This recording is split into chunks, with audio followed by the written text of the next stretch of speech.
This next question is pretty profound. Is immortality a natural thing, and if so, who is seeking it?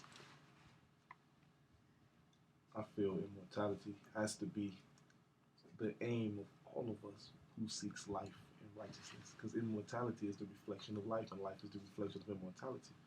So everything you do has to be predicated on living. And I don't think that's been our number one detriment, that none of us seeks a life to live.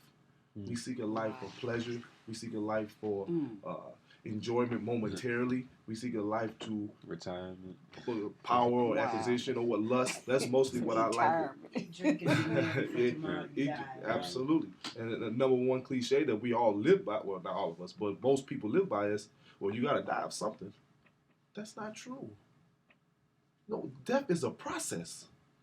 Death is something that you embark on. So you have to understand life is a process as well. And if you take the process of life to live, then immortality doesn't seem far-fetched like that anymore. It seems more like a reality. If we are the ones, since we say we're religious and pious and we study the scriptures, that we had dominion over all the earth, how are trees living longer than us? How is plants and flowers living longer than us? Turtles, certain animals living longer than us. Wow. We messed up here.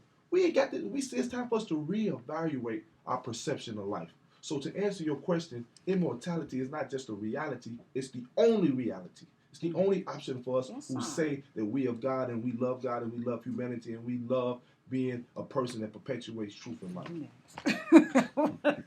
Exactly. And that's why we have to really be rightly oriented in terms of what this school of earth residency is really about.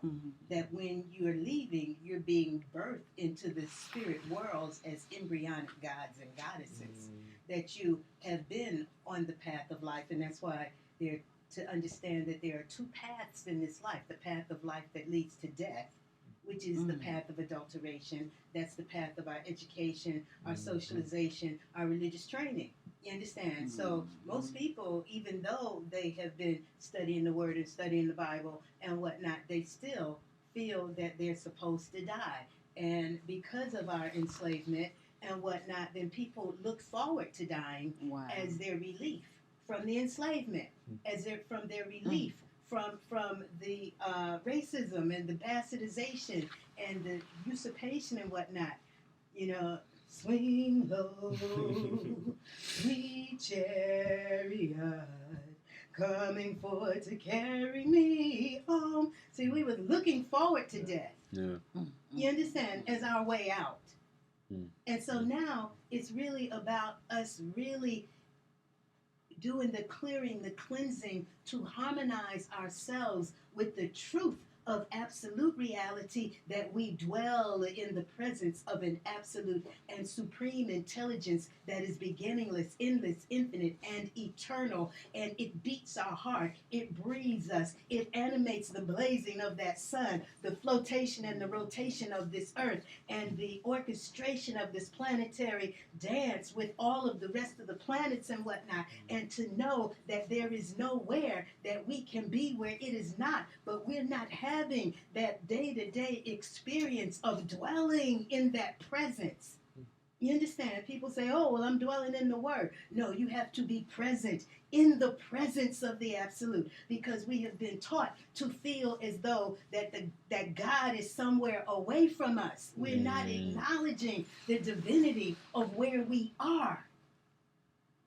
And it is that which is ever expansive. This is the fullness of universal order, is the ever expansiveness of it. There is no end to it.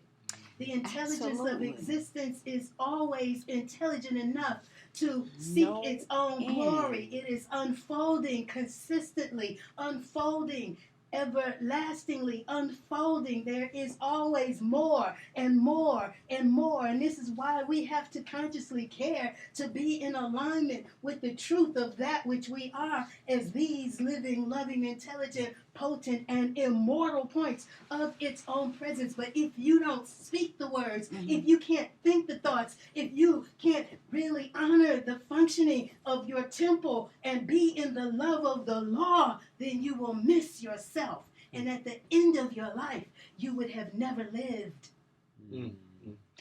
Come on, choir. Mm, mm. And your song on immortality. We got to get everybody's verse on this. I definitely feel, and something that you've been talking about and what you stated as well, it definitely becomes like your work becomes your worship. And with that, the way that you live, the way that you move and you operate, and the things that you do and create, you will always leave that presence. You will always leave something that will create that immortality. And like she said, it's always going to continue to flow. It's always going to continue to last and have some type of longevity. And yeah, it's just immortality is. I think I also want to add to that the importance of us really connecting and raising our children and instilling this truth into our children. Because that's another form that our truth always lives on. They're able to identify ourselves through our seeds. And the people, it may not be just our physical seeds, but the people that we come in contact and we touch. So everybody that goes from our proximity, from our morphogenetic field, leaves out with a part of us. And they give that part of us to somebody else. And then now your name is being remembered forever. Not just from just your deeds, but the spirit that you carry to elevate those around you and to continue perpetuating a life of truth, love, peace, harmony, and prosperity on this planet. So I wanted to add that into the equation as well. I feel like you never know what type of impact you'll put and that you will lay on somebody's life. Even if it's inadvertently. And with that, again, it's something that will always linger on. And now they're going to take something that you've added, that type of value or that spirit that you added to their life to better them. And now they're going to continue to do something great, which will result into their work. And that's going to inspire somebody else as well. Or they're going to explain something, that came from you. And either they give you the credit or not, it's still something that's always going to be, you're always vibrating. The omnipresence. And, when we were little, they had